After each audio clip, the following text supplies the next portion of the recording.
नमस्कार विद्यार्थी मित्रांनो, विद्यार्जन सायन्स अकॅडमीच्या आपल्या ऑफलाईन आणि ऑनलाईन प्लॅटफॉर्मवरती तुमचे सर्वांचे स्वागत. मी सतीश काळे. या सेशनमध्ये आपण स्टार्ट करत आहोत कायनेटिक थेरी ऑफ गॅसेस. आपल्या 12वीच्या सिलेबसप्रमाणे जर बघितला तर एक तिसऱ्या नंबरचा टॉपिक आहे पार्ट 1चा. त्याचं नाव आहे kinetic theory of gases. Kinetic theory of gases ह्याचा बराचसा बेस जो आहे ना, पाया, तो 11thमध्येच आहे. तुम्हीही बघितला असेल, अभ्यासला असेल कमी अधिक प्रमाणामध्ये.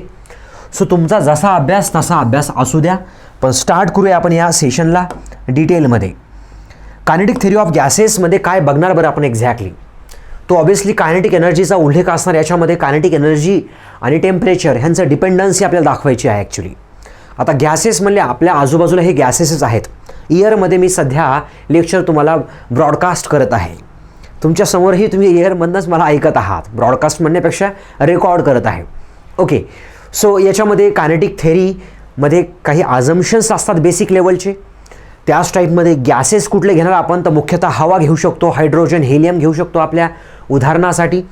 आणि एक्झॅक्टली ह्याच्यामध्ये टेम्परेचर आणि कायनेटिक थेरी यांचं घनिष्ठ संबंध आहे, रिलेशन आहे यांचं दोघांचं. कायनेटिक थेरी आणि कायनेटिक थेरी, त्यामध्ये हे कायनेटिक एनर्जी आणि टेम्परेचर, कायनेटिक एनर्जी आणि टेम्परेचर ह्या दोघांवरचं डिपेंडन्सी आपल्याला दाखवायची आहे. चला, ह्या टॉपिकमध्ये आपण पुढे बघणार आहोत की वेगवेगळ्या टर्म्स आहेत. RMS व्हेलॉसिटी काय असतं ते याच टॉपिकमध्ये डिस्कस करायचं आहे आपल्याला. बरं, नेक्स्ट हे मीन फ्री पाथ काय असतं. नंतर हे PV = NRT हे इक्वेशन, हे तर अगोदरच डिस्कस करूया आपण. बेटर एकदम सुरुवातीलाच हे डिस्कस करूया. त्याच टाईपमध्ये याच टॉपिकमध्ये तुम्हाला वेगवेगळ्या डिग्रीज ऑफ फ्रीडम काय असतात मॉलिक्युल्सच्या, मोनो, डाय, पॉलीच्या. त्याच टाईपमध्ये ह्याच टॉपिक्समध्ये पुढे तुम्ही डिस्कस करणार radiation mode of heat transfer. Radiation mode of heat transfer कसा असतो, कसा होतो, डिस्कस करूया आपण पुढे. आणि त्याच टाईपमध्ये ह्या रेडिएशनचाच पुढचा पार्ट आहे मग वेगवेगळ्या सायंटिस्टच्या bodies, I mean not dead bodies but proposed bodies of the black body, white body and the other parameters. Okay, Wien's displacement law, काही ग्राफ्स असतील, त्या ग्राफ्सचा आपण अभ्यास करूयात. ह्या सगळ्यांचा अभ्यास आपण ह्या टॉपिकमध्ये करणार आहोत. सो बेसिक्सपासून आपण स्टार्ट करूया. बेसिक्स काय असतं बरं, तर तुम्ही हे इक्वेशन ऐकूनच असाल. PV = NRT. PV = NRT हे इक्वेशन तुम्ही ऐकून असाल. आणि या इक्वेशनविषयी तुम्हाला माहिती आहे. T म्हणजे काय असतं, प्रेशर असतं. हे इक्वेशनला काय म्हणतो आपण, आयडियल गॅस इक्वेशन म्हणतो आपण. याला काय म्हणतो आपण, आयडियल गॅस इक्वेशन नावाने ह्याला ओळखतो आपण. आयडियल गॅस इक्वेशन नावाने ओळखतो आपण. ठीक आहे. नंतर हे V काय असतं बरं, V असतं volume occupied by the gas. T काय असतं, तर T असतं absolute temperature. Absolute temperature. Sir absolute temperature म्हणजे काय, टेम्परेचर केल्विनमध्ये कन्सिडर करायचं. तुम्हाला कधी डिग्री सेल्सिअसमध्ये जर तापमान दिलं असेल, समजा 27 डिग्री सेल्सिअस, तर ह्याला केल्विनमध्ये करण्यासाठी काय करतो, 27मध्ये आपण काय करतो, 273 ॲड करतो आणि ह्याचं कन्व्हर्जन होऊन जातं केल्विनमध्ये. किती होतं, 300 केल्विन साधारणपणे. म्हणजे थोडक्यात 0 डिग्री सेल्सिअस बरोबर आपण असं लिहू शकतो का, 273 केल्विन. 273.15 असतं, पण आपण असं त्याला लिहूयात. ठीक आहे. R काय असतं सर, हे R असतं universal gas constant. Universal gas constant ह्याची काही ठराविक व्हॅल्यू असते का, यस, याची ठराविक म्हणजे काय, फिक्स्ड व्हॅल्यू असते. सगळ्या गॅसेससाठी ह्याची व्हॅल्यू फिक्स आहे, सगळ्या गॅसेससाठी. म्हणून त्याला आपण काय बोललो, युनिव्हर्सल गॅस कॉन्स्टंट असं बोललं. सगळ्या गॅसेससाठी, हायड्रोजन असू द्या, हेलियम असू द्या, आर्गॉन, निऑन, क्रिप्टॉन, काय जे गॅसेस असतील, नसेल गॅसेस, त्या सगळ्यांसाठी ही व्हॅल्यू कशी आहे, फिक्स आहे. किती घेतो बरं ती आपण, 8.314 घेतो आपण. हे एवढी व्हॅल्यू घेऊन टाकतो. ह्याच्या युनिटविषयी वगैरे नंतर बोलूयाच आपण डिटेलमध्ये. सर हे N काय आहे, N म्हणजे असतं number of moles. Number of moles असतात. बऱ्याच जणांचं कन्फ्युजन आहे, सर नंबर ऑफ मॉलिक्युल्स म्हणजे वेगळं का. नंबर ऑफ मॉलिक्युल्स विद्यार्थी मित्रांनो हे वेगळं असतं. नंबर ऑफ मॉलिक्युल्स त्याला आपण डिनोट करणार ह्या टॉपिकमध्ये capital N, total number of molecules. म्हणजे एखाद्या वेसलमध्ये असे खूप सगळे मॉलिक्युल्स असतात की नसतात, असतात. 10, 20, 40, 50, 1000, lakh, crores, 10 crores, 1000 crores of molecules ह्या अशा एखाद्या व्हेसल्समध्ये बसलेले असतील. त्याला आपण म्हणतो हे number of molecules. Number of moles म्हणजे काय, आता प्रत्येक वेळेसच एवढे लाख क्रोड्स मॉलिक्युल्स प्रत्येक वेळेस सांगणं हे जरा थोडंसं कसं आहे, फिजिकल लँग्वेजमध्ये थोडंसं टफनेस देणारं आहे तुम्हाला. म्हणजे मग आपण काय करणार बरं, आपण काय करणार, एक सेट ऑफ मॉलिक्युल्सला आपण काय म्हणणार, मोल म्हणणार. एका मोलमध्ये by the law of Avogadro एका मोलमध्ये 6.022 इंटू 10⁻23 काय असतात, मॉलिक्युल्स असतात. एवढे मॉलिक्युल्स असतात एका मोलमध्ये. म्हणजे एक मोल म्हणजे साधं आणि छोटं नव्हे, बिलकुलच नाही. एक मोल म्हणजे खूप सगळे मॉलिक्युल्स, त्यांना आपण एक मोल असं म्हणत असतो. अव्होगॅड्रोज नावाचा जो लॉ आहे प्रपोज केलेला सायंटिस्टनं, अव्होगॅड्रोज नंबर, तर तो हाच नंबर आहे एक्झॅक्टली. ओके, सो असं काहीसं छोटंसं बेसिक्स. तर बेसिक्स काही लॉज बघूयात आपण. पहिलाच आहे आपला हा बॉइल्स लॉ. Boyle's law. नंतरचा लॉ आहे चार्ल्स लॉ. Charles law. आणि तिसरा आहे गे-लुशाक्स लॉ. असे 3 लॉज आहेत. ह्याला आपण आयडियल गॅस लॉज म्हणतो बघा. म्हणजे आयडियल गॅस ह्या सगळ्याच्या सगळ्या लॉला फॉलो करतो. आयडियल गॅस ह्या सगळ्याच्या सगळ्या लॉला फॉलो करतो. जर ह्याचं स्टेटमेंट हवं असेल तर याच्यामध्ये टेम्परेचरला कॉन्स्टंट ठेवलं जातं, याच्यामध्ये प्रेशरला कॉन्स्टंट ठेवलं जातं. आता टेम्परेचर झालं, प्रेशर झालं, राहिलं कोण, व्हॉल्यूम. याच्यामध्ये व्हॉल्यूमला कॉन्स्टंट ठेवलं जातं. बरं, ठीक आहे. पुढे आता ह्याचं म्हणणं असं आलं, सायंटिस्टनं असं ऑब्झर्व केलं, ज्यावेळेस टेम्परेचर कॉन्स्टंट ठेवतो त्यावेळेस प्रेशर हे कसं असतं, व्हॉल्यूमशी डायरेक्ट प्रपोर्शनमध्ये असतं. प्रेशर हे व्हॉल्यूमशी कसं असतं, डायरेक्ट प्रपोर्शनमध्ये असतं. सो प्रेशर हे व्हॉल्यूमशी कसं असतं, प्रेशर हे व्हॉल्यूमशी कसं असतं, इनव्हर्स प्रपोर्शनमध्ये असतं. प्रेशर हे व्हॉल्यूमशी कसं असतं, इनव्हर्स प्रपोर्शनमध्ये असतं. हा तो लॉ आहे एक्झॅक्टली. हा तो लॉ आहे एक्झॅक्टली. आता ह्याच्यामध्ये काय करायचं आहे आपल्याला, याच्यामध्ये प्रेशर व्हॉल्यूम जर वाढत असेल तर ह्याचा अर्थ काय होतो बरं, प्रेशर हे कमी व्हायला पाहिजे. एखादा फुगा आहे, फुग्याचं जर व्हॉल्यूम वाढवलं आणि हवा तेवढीच ठेवली तुम्ही, आता हे तरी एक्सपेरिमेंटली थोडंसं शक्य दिसणारी गोष्ट नाही आहे, पण त्याच्यासाठी एक वेगळा एक्सपेरिमेंटच करावा लागेल आपल्याला. अशा टाईपचा एक एक्सपेरिमेंट करावं लागेल. समजा एक पिस्टन सिलेंडर नावाची अरेंजमेंट आहे अशी. ओके, पिस्टन सिलेंडर, ह्याला आपण म्हणूया पिस्टन, ह्याला म्हणूया आपण पिस्टन. ओके, हा सिलेंडरचा पार्ट आहे. एक्सपेरिमेंट परफॉर्म करताना यालाच घेतलं जातं. असा सिलेंडरचा पार्ट आहे. आता व्हॉल्यूम जर वाढलं म्हणजे हा पिस्टन इथून जर इथे गेला, आपण पिस्टनला जर वरती ढकललं, पण आपण ओढायचं नाही आहे, किंवा तुम्ही ओढा वाटलं असतं मग काय अडचण नाही, तुम्ही त्या पिस्टनला वरनं पकडा आणि वरती ढकला, ओढा, त्याचं व्हॉल्यूम वाढेल. मग गॅस अगोदर एवढ्या जागेवर बसला होता त्यावेळेसचं प्रेशर किती होतं, P1 होतं, त्यावेळेसचं व्हॉल्यूम किती होतं, V1 होतं. आता तुम्ही काय केलं एक्झॅक्टली, त्या पिस्टनला वरती ओढलं. पिस्टनला वरती ओढल्यामुळे काय झालं, व्हॉल्यूम वाढलं. What about the pressure, pressure कमी झालेलं असतं ॲक्च्युली, त्यावेळेस प्रेशर कमी झालेलं असतं. सो हे अशा टाईपचं हे रिलेशन जे आहे त्याला कसं सांगितलं जातं, तर ह्याला सांगितलं जातं P1/P2 इक्वल्स टू, आता हे इनवर्स खाली असतं ना, ह्या P1चं इकडं V1 असणार आणि P2चं इकडं V2 असणार. सो हे त्याचं एक इक्वेशन आपण सांगत असतो. ज्यावेळेस व्हॉल्यूम हे कमी असतं त्यावेळेस प्रेशर जास्त असतं, ज्यावेळेस व्हॉल्यूम हे जास्त असतं त्यावेळेस प्रेशर कसं असतं, कमी असतं. हे असं रिलेशन प्रपोज करणारं बॉइल्स लॉचं हे रिलेशन आहे. नंतर आहे चार्ल्स लॉ. चार्ल्स लॉमध्ये प्रेशरला कॉन्स्टंट ठेवलं जातं आणि टेम्परेचर आणि व्हॉल्यूममध्ये रिलेशन फाइंड आउट केलं जातं. हे बघा, टेम्परेचर आणि व्हॉल्यूम, जर तुम्ही टेम्परेचर वाढलं जर गॅसचं तर त्याचं व्हॉल्यूम वाढत असतं. टेम्परेचर ॲड जर केलं तुम्ही तर त्याचं व्हॉल्यूम वाढत असतं. सो असे सांगणारे बरेचसे एक्सपेरिमेंट्स आहेत, पुढे सुद्धा येणारच आहेत आपल्याला. ते टेम्परेचर वाढवल्यानंतर इव्हन ह्या प्लास्टिकच्या पेनाचं सुद्धा व्हॉल्यूम वाढतं. Linear coefficient of expansion, areal coefficient of expansion आणि व्हॉल्युमेट्रिक कोइफिशियंट ऑफ एक्सपान्शन, तर याच कॉन्सेप्ट्सवरती आहेत बरं. जरी आयडियल गॅस नसेल तिथं, जरी सॉलिड सबस्टन्सेस असतील तरीसुद्धा त्यांना तरी ॲप्लिकेबल आहे की नाही आहे. काही पदार्थांना तुम्ही गरम करा, ते काहीशे एक्सपांड होतात आणि गॅस तर जास्तच होतो. हवेला जर तुम्ही गरम केलं तर हवेचं व्हॉल्यूम किंवा हवेचं आकारमान वाढत असतं. ठीक आहे, नेक्स्ट. मग ह्याच्याच अकॉर्डिंगली ह्याचा लॉ कसा येऊन जातो, टेम्परेचर T1 टेम्परेचर T2 आणि व्हॉल्यूम V1 व्हॉल्यूम V2, असा हा येणार आपला सेकंड चार्ल्स लॉ. नंतरचा लॉ आहे लुशाक्स लॉ. यामध्ये स्पेसिफिकली व्हॉल्यूमला कॉन्स्टंट ठेवलं जातं. व्हॉल्यूमला कॉन्स्टंट ठेवण्यासाठी असं एखाद्या रिजिड व्हेसलमध्ये, रिजिड म्हणजे पूर्णपणे बंद असलेलं सगळ्या साईडनं फिक्स्ड बाउंड्रीजवालं असं एक व्हेसल घ्या. ह्या व्हेसलमध्ये काय करा, एक्झॅक्टली अशा टाईपमध्ये एक गॅस घ्या. वाटलंच तर एका साईडला ह्याला हिटिंगसाठी ओपन करा आणि ह्याला आपण काय करणार, गरम करणार.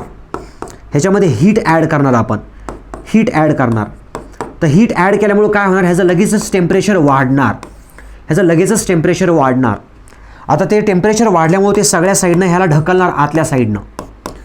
आता आपण तर व्हॉल्यूम कॉन्स्टंट ठेवलं आहे, असं एक्सपांड होणार का, ते नाही होणार. टेम्परेचर वाढलं की ट्रिमेंडस लेवलला प्रेशरसुद्धा वाढणार, कारण त्यांच्यामधली कायनेटिक एनर्जी वाढली. आता एकदम जोरजोरात ते गॅस मॉलिक्युल्स एकमेकांशी धडका घेत आहेत, शेजारच्या वॉलसोबत धडकत आहेत मागे पुढे, आणि प्रेशर वाढत आहे. अशा टाईपचं बेसिक्स आपण बघितलं होतं 11वीचं. ह्याचं जर स्टेटमेंट लिहायचं असेल तर ह्याचं स्टेटमेंट मी असं लिहिलं, P1/P2 = T1/T2. इक्वेशन ह्याचं हे असं असणार, हे इक्वेशन. ह्या 3 लॉजला फॉलो करणारा जो गॅस असतो त्याचंच नाव दिलं जातं. कुठलं नाव दिलं जातं, आयडियल गॅस नाव असं दिलं जातं. आता आयडियल गॅसचे महत्त्वाचे 2 इक्वेशन्स आहेत. कुठलं इक्वेशन आहे, पहिलं इक्वेशन असतं PV = nRT. हे तर आपलं बेसिक्स आहे, ओके, बेसिक्स आहे. आणि दुसरं इक्वेशन याच्यावरून शोधलं जातं. n म्हणजे काय असतात, नंबर ऑफ मोल्स असतात. आणि आत्ता सांगितलं एका मोल्समध्ये क्रोर्स ऑफ मॉलिक्युल्स असतात. सो नंबर ऑफ मोल्स म्हणजेच काढायचं जर असेल, total mass of the gas upon molar mass of the gas. आता मोलार मास म्हणजे मॉलिक्युलर वेट तुम्ही घेऊ शकता बरं. हायड्रोजनचं, वॉटरचं, हायड्रोजन म्हणण्यापेक्षा हायड्रोजन, हेलियम किंवा इयर असेल, त्यांचं मॉलिक्युलर वेटनं डिव्हाइड करा मास ऑफ द गॅसला. एखाद्या कंटेनरमध्ये जर टोटल मास असं 2 kg दिलं, एक्झाम्पल सांगतोय बरं, 2 kg दिलं तर त्याला मोलार मासनं डिव्हाइड करा.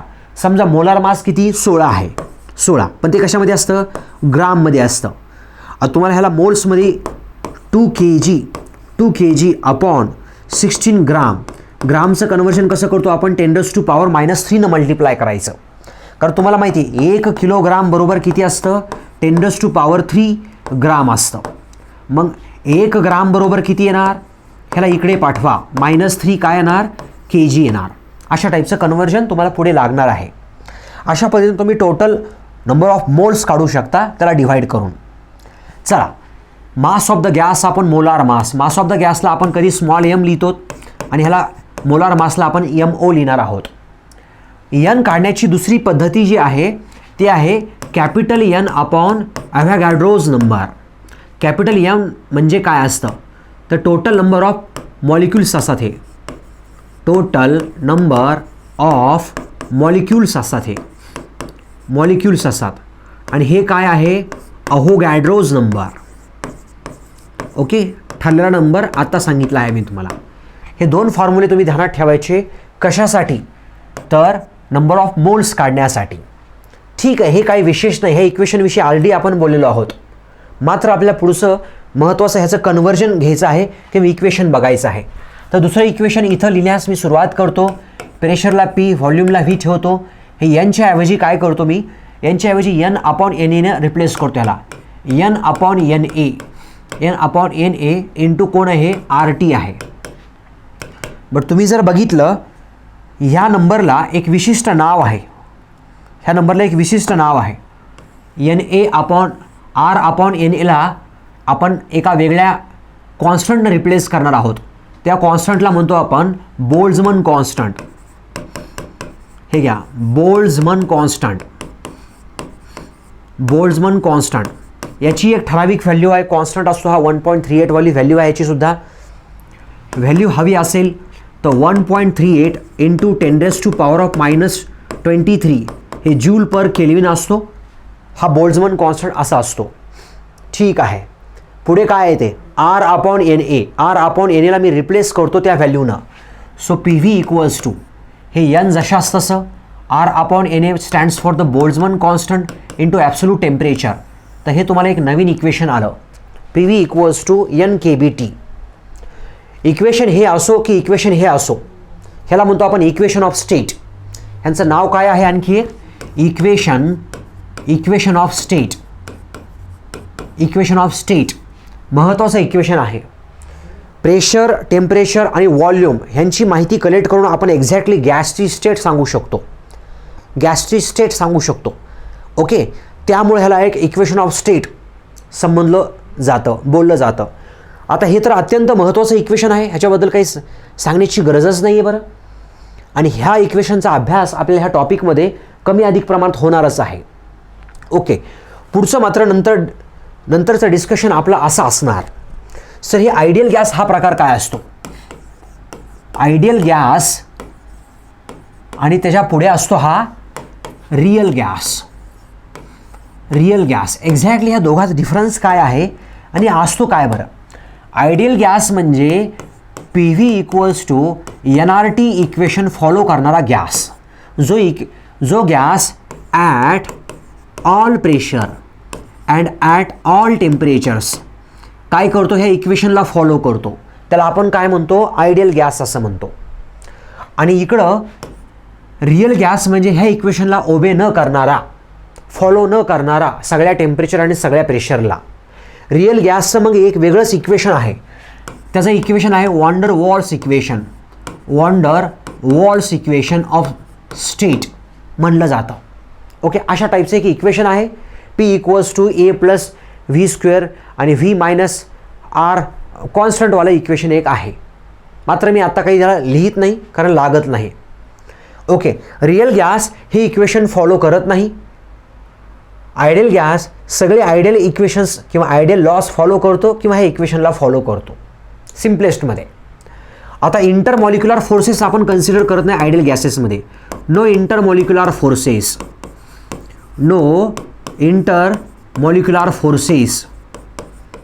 ओके, आणि ह्याच्यामध्ये इंटरमॉलिक्युलर फोर्सेस असतात का? Yes, intermolecular forces exist. Intermolecular forces exist among the molecules of the real gas. ह्यांच्यामध्ये असतात, एकमेकांना फोर्सेस ते एक्झर्ट करतात. एका जर व्हेसलमध्ये बंद केलं ना आपण ह्या गॅसला, तर ते एकमेकांवरती वेगवेगळ्या टाईपचे फोर्सेस एक्झर्ट करत असतात. म्हणजे इंटरॅक्शन असतं त्यांच्यामध्ये. इथं इंटरॅक्शन नसतं असं आपण मानतो. आयडियल गॅसमध्ये एकमेकांशी जास्तीचं इंटरॅक्शन नसतं, म्हणजे फोर्सेसच्या टर्म्समध्ये इंटरॅक्शन नसतं. ठीक आहे बरं, आयडियल गॅस हा रियल गॅस बनू शकतो का? नाही. रियल गॅस हा आयडियल गॅससारखं बिहेव करू शकतो का? करू शकतो. बघा, real gas behaves as a ideal gas. काय कंडिशन्स आहेत बरं? So at very low pressure,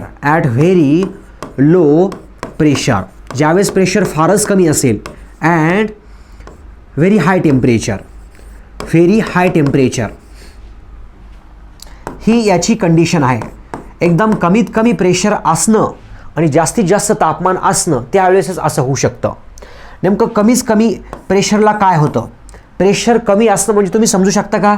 इथं एक मॉलिक्यूल, इथं एक मॉलिक्यूल, इथं एक मॉलिक्यूल, इथं एक मॉलिक्यूल, असं काहीसं म्हणा. म्हणजे 5च मॉलिक्यूलने एवढी सगळी जागा घेतली. इतकी सगळी जागा 5 मॉलिक्यूलने घेतली. खरं नॉर्मल प्रेशरला आणि नॉर्मल टेम्परेचरला इथं किती मॉलिक्यूल्स बसले असते? क्रोड्स ऑफ मॉलिक्यूल्स बसले असते. आणि हे कमीचं प्रेशर आहे म्हणजे हे बघा, प्रेशर कमी म्हणजे तुम्ही समजून घ्या, प्रेशर कमी म्हणजे नंबर ऑफ मॉलिक्यूल्स कमी.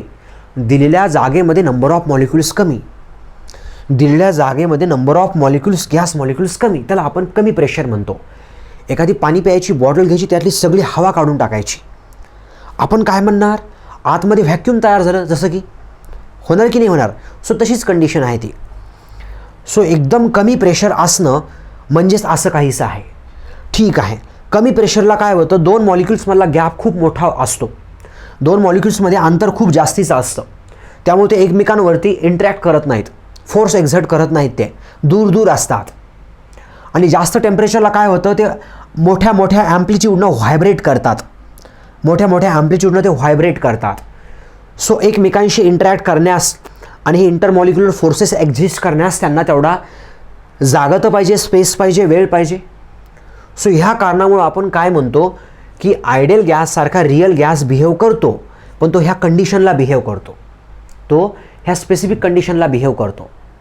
आणखी तसं आयडियल गॅसचं बरंचसं काय काय असतं बरं, आयडियल गॅसचं आणखीही बरंचसं काय काय असतं, पण तेवढा डिटेलमधला स्टडी आपल्या ह्या सिलेबसचा नाही आहे.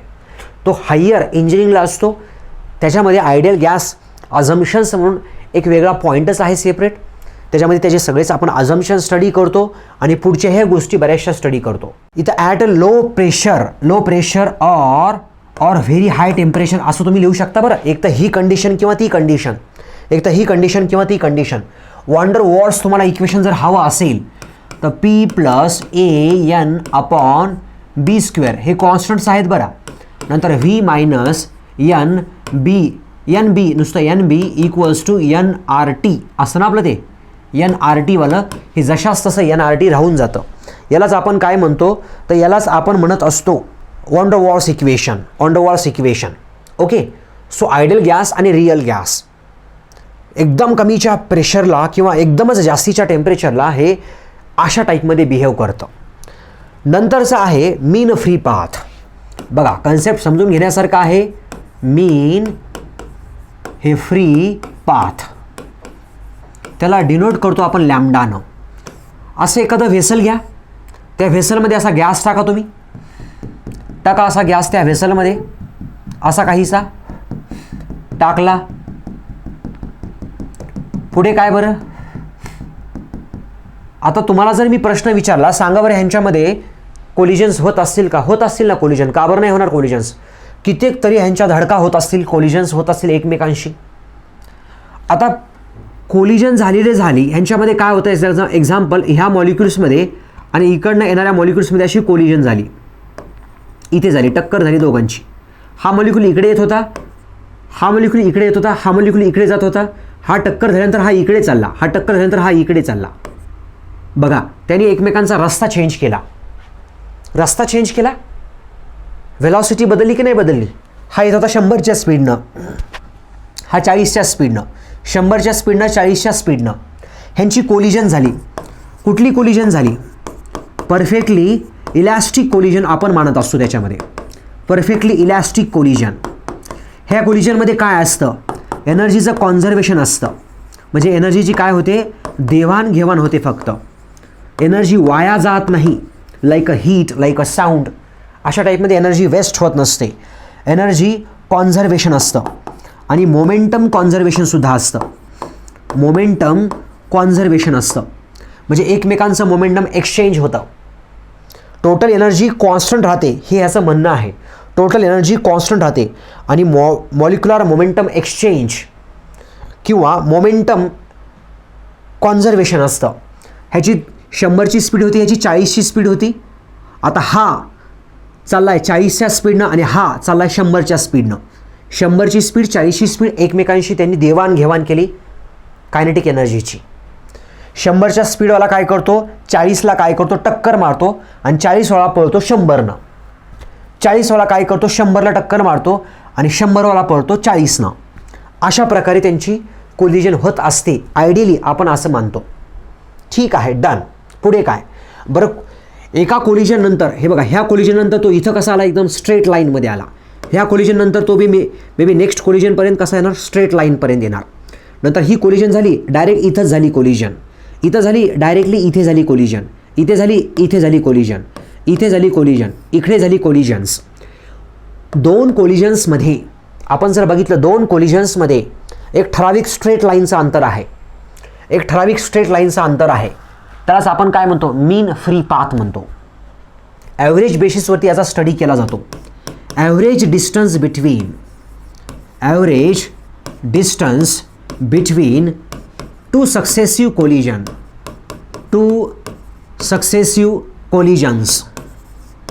collisions is called as काय म्हणतो आपण यांनाच? ह्यालाच म्हणतो आपण मीन फ्री पाथ. यालाच आपण म्हणतो मीन फ्री पाथ म्हणतो. छोट्याशा सेन्समध्ये जर ह्याला आपण डिफाईन केलं तर असं डिफाईन करू शकतो. हा झाला आपला मीन फ्री पाथ. होप तुम्हाला समजण्यासारखं आहे. त्या मीन फ्री पाथला आपण डिनोट करतो लॅम्डानं. जर मोस्टली एकदम ॲक्युरेट जर तुम्हाला मीन फ्री पाथ काढायचं असेल, समजा हे डिस्टन्स आहे लॅम्डा 1, हे डिस्टन्स आहे लॅम्डा 2, म्हणजे इथं कोलिजन झाली, लगेच इथं कोलिजन झाली. ही पहिली कोलिजन, दुसरी कोलिजन, तिसरी कोलिजन, चौथी, पाचवी, सहावी, सातवी, आठवी.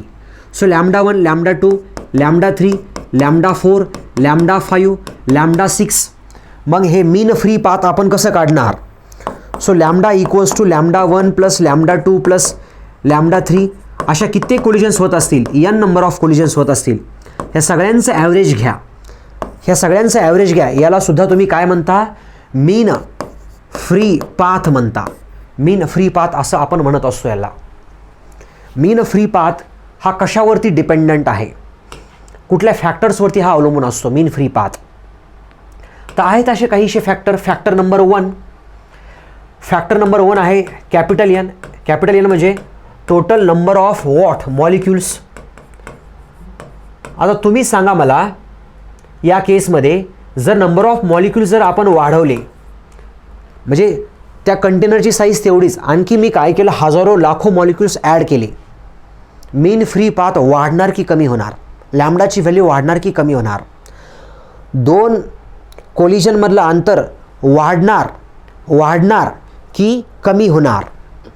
तर नंबर ऑफ मॉलिक्युल्स जर आपण जास्त टाकले तो ऑब्वियसली थोडा तो बाजूला सरकला कोलिजन, थोडा बाजूला सरकला कोलिजन, थोडा बाजूला सरकला कोलिजन. सो लॅम्डाची व्हॅल्यू काय होत असते? लॅम्डाची व्हॅल्यू कमी होत असते. जर तुम्ही नंबर ऑफ मॉलिक्युल्स जर वाढवलेस तर. कधी होते कमी? जर नंबर ऑफ मॉलिक्युल्स आपण जर वाढवलेस तर त्यावेळेस लॅम्डाची व्हॅल्यू कमी होणार. If n increases. दुसरं आहे ह्याच्यामध्ये D, diameter of molecules, average diameter of molecules. समजा डायामीटर जर वाढवला आपण, एवढेसे मॉलिक्युल्स होते, आता थोडेसे मोठ्या साईजचे मॉलिक्युल्स आपण टाकले आणि मग तुम्हाला विचारलं सांगा कोलिजन्स वाढणार की कमी होणार? तर कोलिजन्स वाढणार. एकदम जाडा मॉलिक्युल, थोडा सरकला धडकला, थोडा सरकला धडकला, थोडा सरकला धडकला, म्हणजे पहिली धडक आणि दुसरी धडक, पहिलं कोलिजन दुसरं कोलिजन ह्यांच्यातलं अंतर कमी होणार. सो डायामीटर जर वाढवला तर लॅम्डा काय होणार? लॅम्डा कमी होणार. If average diameter of the molecules is increased. Point number 2. Point number 3, volume of gas molecules. Volume of gas molecules. तुम्ही सांगा या केसमध्ये काय होणार? जर व्हॉल्यूम वाढवलं, बाकी काहीच नाही वाढवायचं. आता हे जे काही 10 लाख मॉलिक्युल्स आहेत ते आता एका मोठ्या कंटेनरमध्ये टाकायचे, एवढेच मॉलिक्युल्स मोठ्या कंटेनरमध्ये टाकायचे. ह्यात एक पण मॉलिक्युल ॲड नाही करायचा आणि कमी नाही करायचा. आणि त्यावेळेस तुम्हाला लॅम्डा मी विचारणार, त्यावेळेस लॅम्डा कसा असणार? जास्त असणार. What is the reason? कारण त्यांना खूप जास्त स्पेस भेटला, व्हॉल्यूम वाढलं, टोटलच खूप जास्त स्पेस भेटल्यामुळं आपण काय म्हणू शकतो? लॅम्डाची व्हॅल्यू काय होणार? वाढणार. या केसमध्ये लॅम्डा वाढतो इफ व्हॉल्यूम जर वाढवलं असतं आपण, जर टोटल व्हॉल्यूम वाढवलं तर लॅम्डा वाढतो. सो असा हा कॉन्सेप्ट आहे. ह्यालाच आपण एकत्रितपणे एका इक्वेशनमध्ये मांडतो. ह्या इक्वेशनची काही स्पेशल प्रूफची आपल्याला बिलकुल गरज नसते. ते इक्वेशन असतं लॅम्डाचं. The mean free path equals to 1/√2 pi बाहेर आहे, √2च्या बाहेर पाय आहे, हे आहे d². इथं असतं n/v. d² n/व्हॉल्यूम. ह्या n/व्हॉल्यूमलाच आपण काय म्हणतो? मॉलिक्युल्स डेन्सिटी किंवा गॅस डेन्सिटी म्हणतो. गॅस डेन्सिटी म्हणून ह्याला ओळखलं जातं. ते काय असतं? Total number of volume, total number of molecules upon total volume. v is not the velocity, v is the volume. So याला असंही ठेवू शकतो आपण 1/√2 पाय हा d². n/व्हॉल्यूमला मी डेन्सिटी पण लिहू शकतो. किंवा लॅम्डाला तुम्ही याच्यानुसार वरती व्हॉल्यूम लिहू शकता, √2 लिहू शकता, पाय d² इंटू n. n जर वाढलं तर लॅम्डा कमी होणार, d जर वाढलं तर लॅम्डा आणखी कमी होणार, आणि व्हॉल्यूम जर वाढलं तर लॅम्डा काय होणार? वाढणार. डायरेक्ट प्रपोर्शन, इन्व्हर्स प्रपोर्शन, अशा टाईपमध्ये आपण मीन फ्री पाथचा अभ्यास केला.